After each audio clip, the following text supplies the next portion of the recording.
하나님의 말씀 봉독하겠습니다. 오늘 말씀은 역대상 29장 10절에서 14절 말씀입니다. 구약성경 654쪽입니다.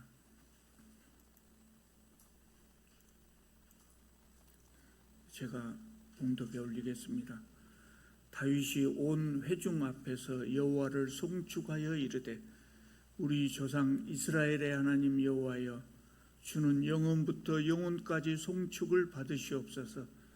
여호와여, 위대하심과 권능과 영광과 승리와 위엄이 다 주께 속하였사오니 천지에 있는 것이 다 주의 것이로소이다. 여호와여, 주권도 주께 속하였사오니 주는 높으사 만물의 머리이심이니이다. 부와 귀가 주께로 말미암고 또 주는 만물의 주제가 되사 손에 권세와 능력이 있사오니 모든 사람을 크게 하심과 강하게 하심이 주의 손에 있나이다. 우리 하나님이여, 이제 우리가 주께 감사하오며 주의 영화로운 이름을 찬양하나이다.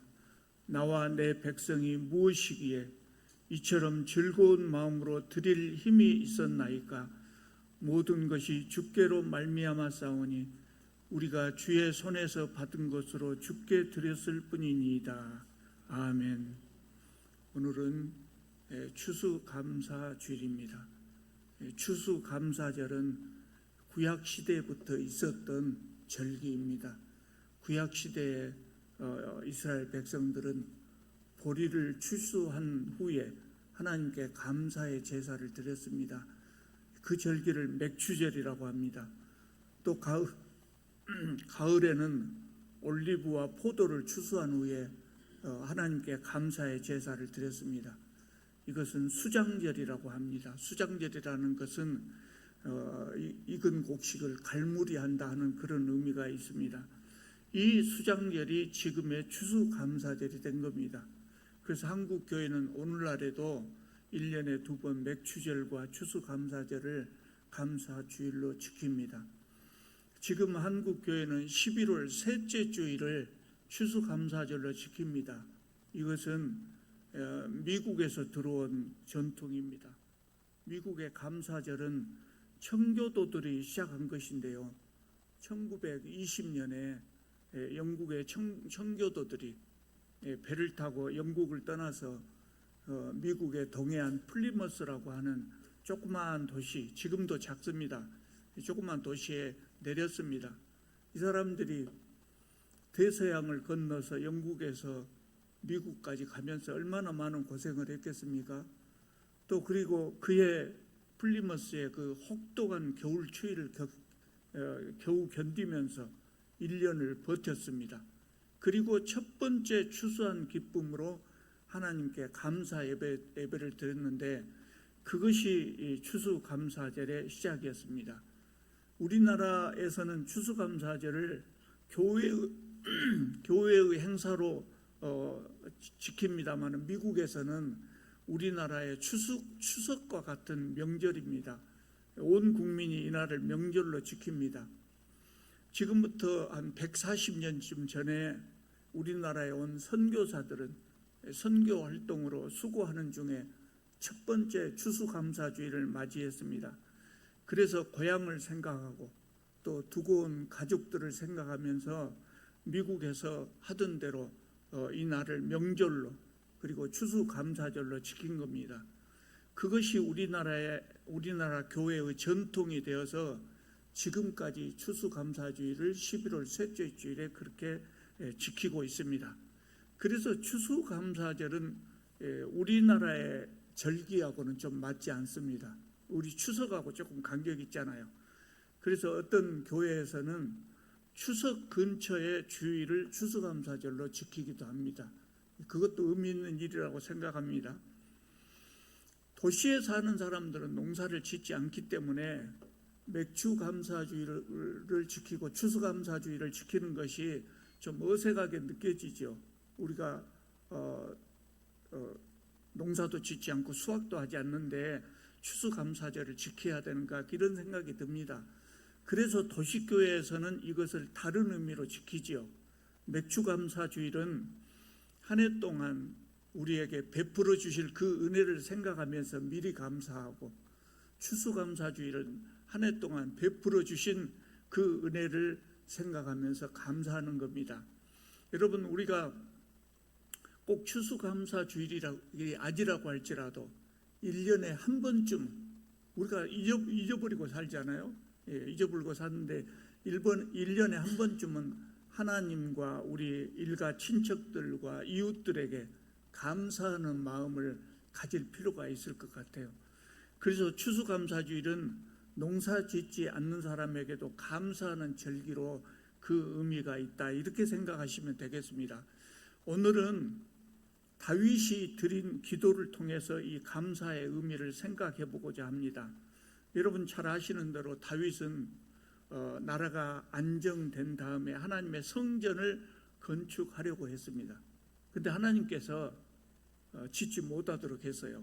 너는 전쟁을 많이 해서 피를 많이 흘렸으니 내 아들 솔로몬이 내 성전을 건축할 것이다, 이렇게 말씀하셨어요. 그래서 다윗은 자기가 직접 성전을 건축하지 못하지만 아들 솔로몬이 성전을 보다 편하게 건축할 수 있도록 여러 가지 것을 준비했어요. 설계도를 준비하고 성전 건축에 필요한 건축 자재들을 성경을 보면 힘을 다하여 준비했다 그랬습니다. 그리고 백성들에게도 바치도록 했거든요. 그랬더니 백성들도 같은 마음으로, 기쁜 마음으로 자원해서 드렸습니다. 이것을 보고 다윗이 마음이 흡족해서 기뻐서 하나님께 감사 기도를 드렸는데, 그것이 아까 우리가 함께 읽은 본문의 말씀입니다. 14절을 다시 한번 보시기 바랍니다. 14절을 보면 다윗이 감사드린 이유가 나와 있거든요. 나와 내 백성이 무엇이기에 이처럼 즐거운 마음으로 드릴 힘이 있었나이까? 모든 것이 주께로 말미암아 싸우니 우리가 주의 손에서 받은 것으로 주께 드렸을 뿐입니다. 이렇게 기도를 드립니다. 이것이 다윗이 하나님께 감사드린 이유입니다. 세 가지로 요약할 수 있습니다. 첫 번째로 나와 내 백성이 무엇이기에 그랬습니다. 이게 무슨 말입니까?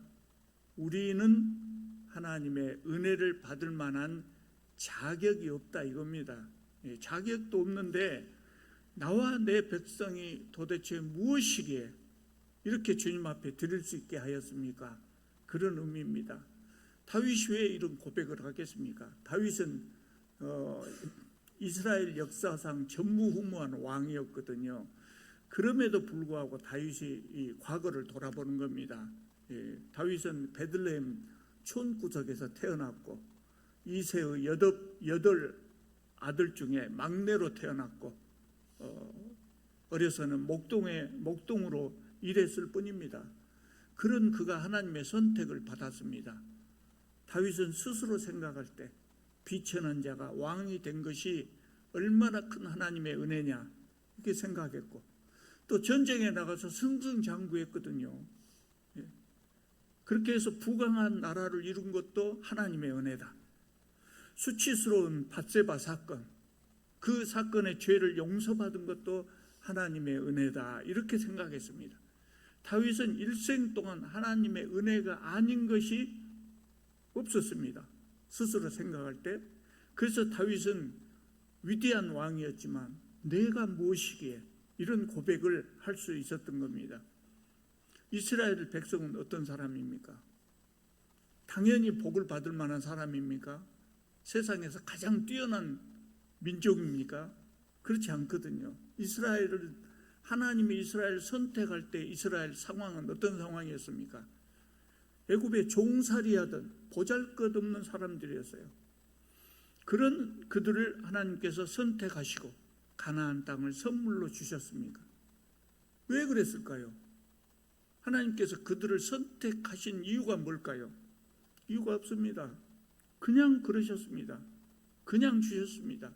그냥 선택하시고 그냥 가나안 땅을 선물로 주신 겁니다. 그래서 은혜라는 것입니다. 여러분, 이스라엘 사람들은 하나님이 선택한 사람들이기 때문에 하나님을 잘 믿었을 것 같지요. 근데 구약 성경을 보면 정말 하나님을 잘 못 믿습니다. 어떻게 저럴 수가 있을까 할 정도로 계속해서 하나님께 불순종하고 배신합니다. 그럼에도 불구하고 하나님은 오래 참으시고 용서하시고 돌보셨어요. 그리고 부강한 나라를 이루게 하신 겁니다. 다윗 왕 시절에. 다윗은 누구보다도 이것을 절실하게 알고 느끼고 있었어요. 그래서 나와 내 백성이 무엇이기에 이런 고백을 한 겁니다. 여러분, 이런 고백을 하실 수 있겠습니까? 우리가 잘났다고 생각하면 그런 고백을 못하죠. 나와 내 백성이 무엇이기에, 나와 내 가족이 무엇이기에, 이런 고백이 쉽게 나오지 않지요. 여러분, 하나님께서 우리를 왜 선택하셨을까요? 하나님께서 나를 왜 선택하셨을까요? 생각해 보신 적 있습니까? 이유가 없습니다. 그냥 선택하신 겁니다. 자격이 있어서 선택하신 것이 아니고 그냥 선택해 주신 겁니다. 그래서 은혜라는 것입니다. 세상 사람들 중에는 나는 하나님의 사랑을 받을 만한 자격이 있다, 그렇게 생각하는 사람도 있을 수 있을 겁니다. 그러나 하나님 보시기에 하나님의 사랑을 받을 만한 자격이 있는 사람들은 별로 없어요.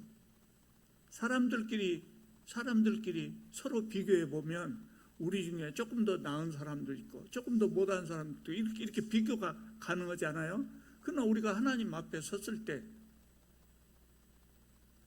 지극히 거룩하신 하나님 앞에 섰을 때 우리가 내놓을 것이 뭐가 있겠습니까? 우리의 부족함만 드러날 뿐인 것이죠. 세상 사람들 가운데 자신의 행위로 하나님의 사랑을 얻을 사람은 없습니다. 그래서 로마서 5장 8절을 보면 우리가 아직 죄인 되었을 때 그랬습니다. 우리가 죄인으로 있을 때 그리스도께서 우리를 위하여 죽어주셨다 그랬어요. 그것이 하나님의 사랑이에요. 그것이 하나님의 사랑입니다. 그래서 은혜라는 겁니다. 여러분, 부모가 자식을 왜 사랑합니까? 여러분, 자녀들 길러보셔서 아시죠? 부모가 자식을 왜 사랑합니까? 예뻐서 사랑합니까? 똑똑해서 사랑합니까? 예뻐서 사랑한다면 안 예쁜 아이들은 사랑하지 않아야 될 것 아닙니까? 다 사랑합니다. 똑똑해서 사랑한 거 아닙니까? 어렸을 때는 똑똑하지 않을지도 모르지 않습니까? 다 사랑합니다. 부모가 자식을 사랑하는데 이유가 있을 수 없습니다. 그냥 사랑하는 겁니다. 예쁘기 때문에 사랑한 것이 아니고 사랑하기 때문에 예쁜 겁니다. 그래서 부모의 은혜가 크다고 하지 않습니까? 부모는 자식이기 때문에 사랑하는데 하나님께서는 우리를 사랑하는데 아무 이유가 없습니다. 심지어 우리가 하나님을 배반할 때도 우리를 사랑하십니다. 그래서 우리도 다윗처럼 그런 고백이 나와야 돼요. 나와 내 가족이 무엇이기에, 이렇게 고백할 수밖에 없는 겁니다. 다윗이 감사하는 또 한 가지 이유는 뭐냐면 모든 것이 하나님으로부터 왔다는 겁니다. 이스라엘은 부강한 나라가 되고 다윗은 부유한 왕이 되었는데 이스라엘의 모든 재산, 다윗 왕의 모든 재산은 다 하나님께서 주셨다는 고백입니다. 내가 잘해서 얻은 것이 아니고 하나님께서 주셨다는 겁니다. 고대 국가의 왕들은 비석 세우기를 좋아했어요. 근데 그 비석에 보면 주로 무슨 이야기가 있습니까? 주로 기록된 것이 자신의 업적을 스스로 찬양하는 겁니다. 자신의 업적을 드러내기 위해서 비석을 많이 세웠어요. 근데 다윗은 모든 공을 하나님께 돌리고 있는 겁니다. 그래서 다윗이 위대하다는 거예요. 다윗은 실수도 많이 있었고 그랬지만 다윗이 신앙의 인물로, 훌륭한 인물로 그렇게 여겨지는 것은 자신의 부족함을 알고, 위대한 왕이었지만 자신의 부족함을 알고 모든 공을 하나님께 돌릴 줄 알았던 것이죠. 다윗은 자신의 부귀와 영화, 권세, 그 모든 것을 하나님께서 주셨다 하는 것을 알고 감사했습니다. 여러분, 우리의 모든 것은 하나님께서 주신 것입니다. 믿어지십니까? 저는 청년 시절에 이 말을, 하나님께서 우리의 모든 소유를 주셨다는 것이 이해가 되지 않았어요. 우리 아버지가 아침 일찍부터 저녁 늦게까지 일하시면서 힘들게 번 돈인데 어떻게 그것을 하나님께서 주셨다고 할 수 있을까? 이해가 잘 안 됐어요. 그런데 나중에 신명기 8장을 읽으면서 이해가 갔어요. 하나님께서 우리에게 우리가 재물을 얻을 수 있는 능력도 주셨다. 우리에게 있는 재물을 얻을 수 있는 능력도 하나님께서 주셨다. 이 말씀을 읽고 우리의 모든 것은 하나님께서 주셨다고 하는 그 말씀을 이해할 수 있었어요. 여러분, 우리가 돈을 버는 터전이 되는 산과 들은 누가 주셨습니까? 햇빛과 공기와 물은 누가 주셨습니까? 재물을 얻을 수 있는 손과 발과 지혜는 누가 주셨습니까? 그래서 우리가 가진 모든 것은 하나님께서 주신 것이다. 이렇게 고백을 하는 겁니다. 그래서 감사하는 겁니다. 여러분, 부자 된 후에 하나님 배신하면 안 됩니다. 하나님께서 돈을 잘 벌게 하고 바쁘게 해 주셨는데 바쁘다고 예배에 안 나오면 그건 문제가 있잖아요. 문제가 있잖아요. 부자가 되신 하나님께 더욱 감사드리고 바쁘게 하신 하나님께 더욱 예배를 잘 드려야 됩니다. 나는 바쁘지도 않고 재물도 많지도 않고 하나님께서 내게 주신 것이 별로 없다. 이렇게 생각되는 분도 있을 겁니다. 있지요. 그렇다고 감사하지 않아도 된다 하는 것은 우리가 감사할 줄 모르기 때문에 그런 거예요. 우리가 옆에 있는 사람들하고 비교해 보면 하나님께서 나에게 주신 것이 별로 없다 그렇게 생각할 수 있어요. 그러나 생각해 보십시오. 우리 얼마 전까지만 해도 우리 자동차 없이 살았습니다. 지금 한국 사람 중에 자동차 없는 사람 없잖아요. 2대, 3대 가지고 있는 집도 흔합니다. 우리가 지금 먹고 입는 것은 세계 최고의 수준입니다. 우리 국민소득이 세계 최고는 아니지만 먹고 입는 것을 보면은요, 정말 우리 잘 먹고 잘 삽니다. 우리보다 먹고 입는 것 더 잘 먹고 사는 나라는 거의 없습니다. 미국 사람들 정말 자신을 위해서 소비를 많이 하는 사람들이죠. 굉장히 많이 소비합니다. 그 사람들은 먹는 거 입는 거 엄청나게 소비를 합니다. 그보다는 우리가 조금 못한 것 같아요. 그러나 일본이나 유럽보다는 훨씬 더 우리가 먹고 입고 사는 것이 잘 먹고 잘 삽니다. 세계 최고의 수준입니다. 여러분, 지금 우리가 먹고 입는 것은 불과 100년 전의 왕들보다도 나은 수준입니다. 감사할 이유가 너무나 많습니다. 근데 왜 감사할 줄 모릅니까? 만족할 줄 모르기 때문에 그렇습니다. 만족할 줄 모르기 때문에. 만족할 줄 모르기 때문에 우리가 발전하는 것도 사실입니다. 그러나 만족할 줄 모르면 행복하지 못합니다. 재산이 많다고 부자가 아니라 진정한 부자는 만족하고 자족할 줄 아는 사람입니다. 그런 사람들이 감사할 수 있거든요. 여기에 한 가지 믿음이 필요해요. 우리가 이것이 한 가지 믿음이 필요한데 그 믿음이 뭐냐면 하나님께서 나에게 주신 것은 항상 최적이다. 내가 부하든지 가난하든지 나에게 하나님께서 주신 것은 나에게 최적일 것이다. 그런 믿음입니다. 하나님은 나에게 항상 좋은 것만 주신다는 그런 믿음입니다. 여러분, 하나님은 우리를 가난하게도 하시고 부하게도 하시거든요. 가난한 것이 나에게 좋을 때는 가난하게 하시고 부한 것이 좋을 때는 부하게 하십니다. 부자만 좋은 것이 아니고요. 가난도 나에게 도움이 되거든요. 하나님은 가난을 통해서 실패를 통해서 우리를 훈련하시고 그리고 마침내 복을 주십니다. 그러므로 어떤 상황 속에서도 하나님께 감사할 줄 알아야 합니다. 여러분, 감사할 줄 안다고 하는 것은 복입니다. 여러분, 일부러 한 달만 실험해 보십시오. 일부러 날마다 감사할 것을 억지로라도 찾아가면서 감사 매 순간 감사하게 살아보십시오. 정말 행복해집니다. 건강해집니다. 우리 몸이 건강해집니다. 마음이 행복하고 기쁘면 몸이 건강해집니다. 암세포가 녹아버립니다. 매스컴에서 가끔 통계 발표할 때 보면 세상에서 가장 행복하다고 느끼는 사람들은 부자 나라입니까? 가난한 나라입니까? 가난한 나라 사람들이 더 행복하다 그래요. 부자 나라 사람들이 더 불행하다고 하는 경우가 더 많습니다.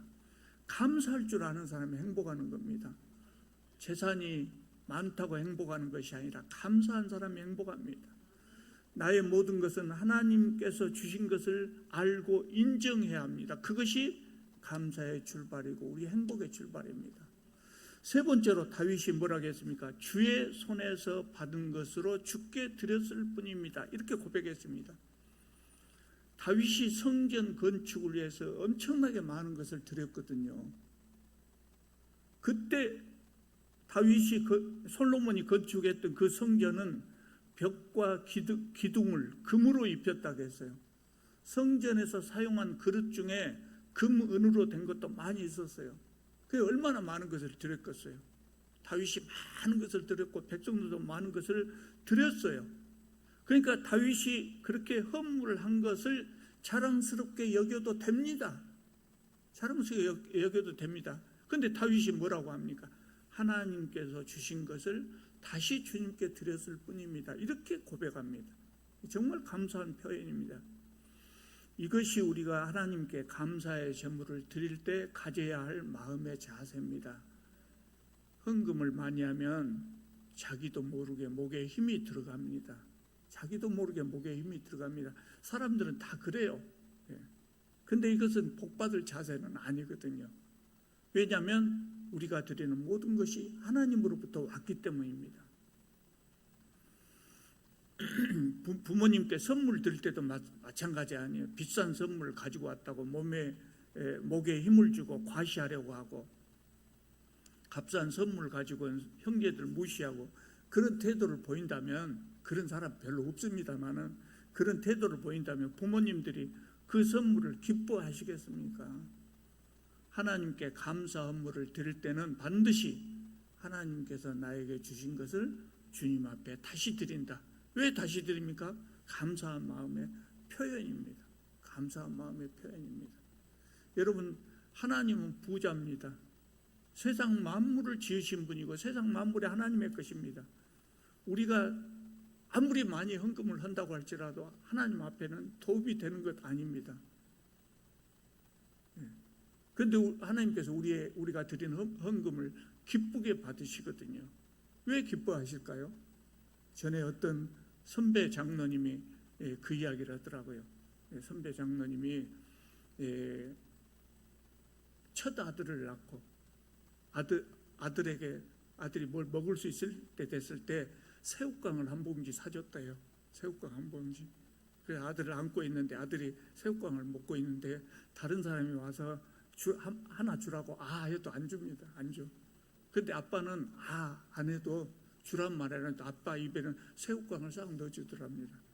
그것이 그렇게 마음이 기뻤대요. 하나님께서 우리의 헌물을 받으실 때는 그런 기분이 아닐까 하는 생각이 듭니다. 다윗 왕처럼 내가 무엇이기에 이런 복을 주셨습니까? 내가 가진 모든 것은 주님께서 주신 것입니다. 이렇게 고백을 하는 사람은 감사할 수밖에 없습니다. 행복할 수밖에 없습니다. 우리는 내가 가진 재물이 남보다 적다고 불평하지만 그것도 없는 사람들이 세상에는 수도 없이 많습니다. 남보다 직장이 좋지 않다고 불평을 하지만 그 직장도 없는 사람이 세상에는 수도 없이 많습니다. 내 자식은 공부를 못한다고 불평하지만 그 자식이 없어서 서러운 사람이 세상에 수도 없이 많습니다. 하나님께서 내게 주신 것 중에서 감사하지 않는 것이 하나도 없습니다. 사실 우리가 살아서 숨을 쉬고 있는 것 자체가 감사할 일 아니겠습니까? 늘 주신 은혜에 감사하며 살 수 있기를 바랍니다. 그럴 때 하나님께서 우리에게 더 큰 복을 주실 것입니다. 기도드리겠습니다.